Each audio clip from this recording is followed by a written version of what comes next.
On this week's LA Diaries, Twisters breaks the box office. Baldwin back in court. Suits LA officially has the green light. And have we found the one award show that can't be bought? Another Emmy snub for the Sussexes. These are my LA Diaries.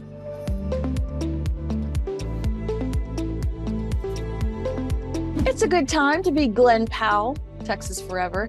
His new film Twister smashed a box office record this weekend with 80.5 million in domestic sales. The movie marks the biggest start ever for a natural disaster film in North America. And as I wrote this script, there was an earthquake in Los Angeles, California. Send help. Twisters also stars Daisy Edgar Jones and Anthony Ramos and touches down 28 years after the original Twister, starring the late Bill Paxton and Helen Hunt. And we can't forget the flying cow. I mean, we have to acknowledge the flying cow. That film was described as envelope pushing at the time due to their use of marrying visual effects with practical effects. But in 2024, times have changed and audiences are harder to impress. We have social media now. We're going to tell you if we don't like it. Today's Twisters was marketed as a film that chronicles an unprecedented outbreak of violent storms that tear through the American heartland. You know what, guys? We've seen a lot of scarier stuff on the news in the last 9 days, so not exactly a riveting description. So what makes 2024's Twisters so special? Why do 92% of the Rotten Tomatoes audience love it? Well, maybe it was Glenn Powell's use of Brisket, his rescue dog, to market the film on the red carpet. The movie makers' pursuit of the authenticity, showcasing the great state of Oklahoma, perhaps that. Some wonder if it was director Lee Isaac Chung's ultimate and not so secret motive while making the film. Make a movie that entertains, that you can get lost in, and doesn't preach at you. When CNN pressed Chung on why the film doesn't address or even mention climate change, Chung's response was simple. He said, I just wanted to make sure that with the movie, we don't feel like it is putting forward any message. Chung told CNN, I just don't feel like films are meant to be message oriented. It sounds like he believes his audience is smart enough without having to spell everything out for them, saying, I think what we're doing is showing the reality of what's happening on the ground. We don't shy away from saying that things are changing.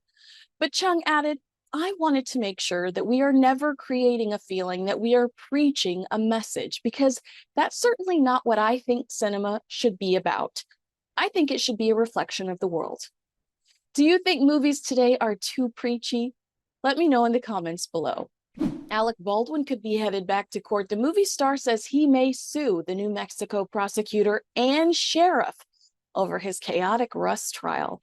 In an absolute must-see TV moment, a New Mexico judge dismissed Baldwin's involuntary manslaughter charges on just the third day of his trial, agreeing with his legal team that prosecutor Carrie Morrissey and the New Mexico Sheriff's Office hid evidence about the source of the live round that killed Rust cinematographer Helena Hutchins in 2021. Since then, Baldwin's been a free man, filming potentially 2 Rust movie documentaries, confirmed to be filming 1, preparing for a new TLC reality show, and now it seems he's got vengeance on his brain. Just last week, days after his trial dismissal, Alec's team informed Carrie Morrissey and the New Mexico sheriff that he may sue them after it emerged they withheld evidence from his defense team during their unsuccessful attempt to prosecute him over the fatal shooting on the Rust set. Anyone that watched the trial and understand the lengths the prosecutor's office went to conceal evidence Baldwin could have used to defend himself will likely agree that the judge made the right call. But should Baldwin just let this go?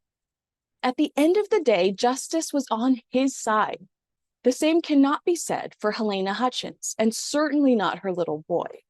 Do you think Alec Baldwin should let it go? Let me know in the comments below.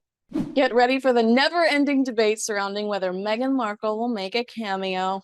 Suits LA was developed by USA Network Suits creator Aaron Korsh after the legal drama became a mega streaming success last year. Korsh and Universal Studio Group, UCP, who produced the original series, started developing a second similar show with a brand new cast of characters and plenty former stars begging to return. I mean, it beats the T-Mobile commercials.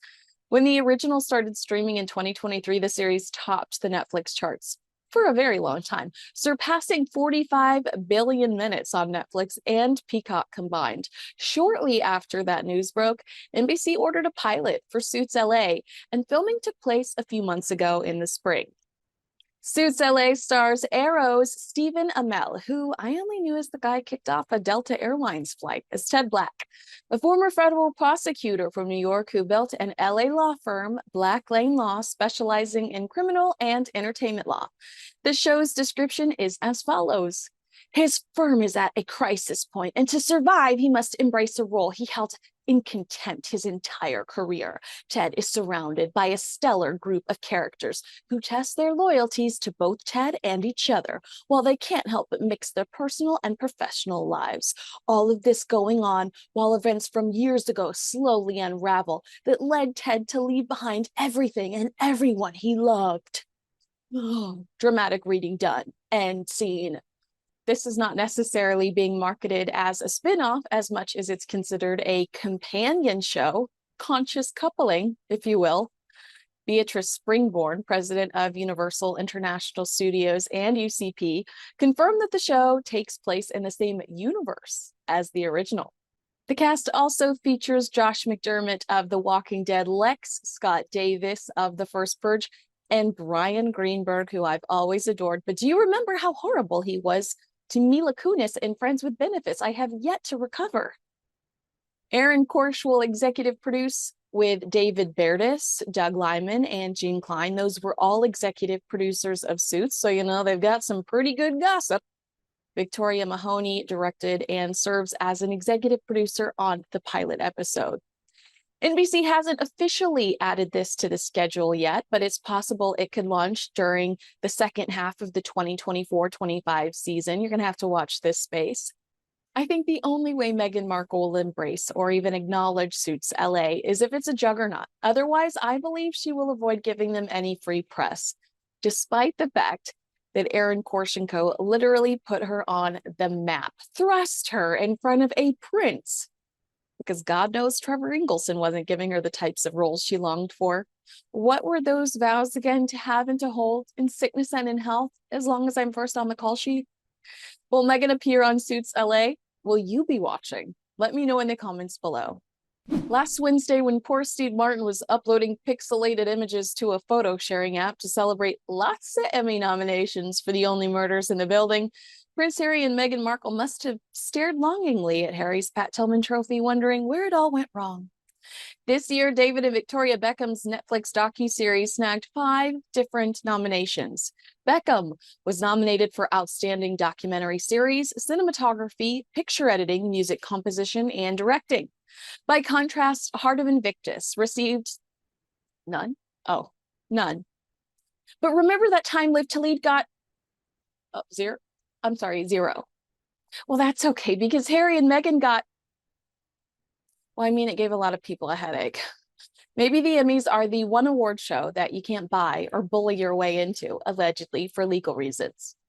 Don't worry, Harry. I'm sure your polo show is a horseshoe-in for another shiny piece of plastic for your Montecito mantle. Actually, some commentators are questioning whether their continuous Emmy snubs might jeopardize their future relationship with Netflix. Hollywood is a notoriously small town, and perhaps their behavior towards past producers and production companies has circulated amongst members of the ATAS nomination and voting group. Are you surprised that Harry and Meghan haven't scored any Emmy nominations? Let me know in the comments below. And really quickly, I want to give you a follow-up. Remember last week when we talked about how ESPN's ultimate objective was to increase viewership of the ESPY Awards? Well, I went to check out their views, their ratings, and the ESPY's viewership hit 5-year high following a presidential news conference last Thursday. ESPY's awards, which were delayed a half hour due to a presidential news conference, averaged 2.64 million views on ABC, up 13% from last year, and the largest audience for the event since 2019. So they are probably sitting somewhere going, 13% tuned in, mission accomplished. We won't reward that behavior. We don't reward that behavior. Make sure you comment, like, and share this video with a friend. Not a subscriber? Do so now. Join the 50,000 people that have subscribed to Kinsey Schofield Unfiltered. We're all friends here. Thanks so much for watching. I'm Kinsey Schofield.